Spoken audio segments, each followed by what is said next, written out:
социал-демократи Тоҷикистон ба раҳбарии Раҳматулло Зоҳиров эълон кард, ки тағйири иловаҳо ба қонуни асосии кишварро қабул надорад ва аз Комиссиони марказии интихобот хостааст, ки ба ҳайати комиссион дар бораи омодагӣ ва баргузории раъйпурсии аъзои ин ҳизбро ворид накунад. Ин изҳорот рӯзи 17 феврал аз номи Зоҳиров дар шабакаи иҷтимоии фейсбук нашр шудааст.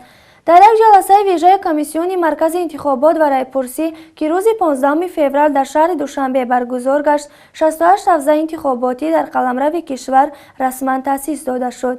ҳеҷ яке аз ин ҳавзаҳо дар берун аз қаламрави кишвар нестанд, аммо ба гуфтаи аъзои КМИР, сандуқҳои раъӣ дар бархе аз сафоратхонаҳои Тоҷикистон дар хориҷи кишвар гузошта мешаванд ва масъулияти ҳисобу китоби онҳо бар дошти ҳавзаи интихоботии ноҳияи Шоҳмансури пойтахт واگذار خواهد شد.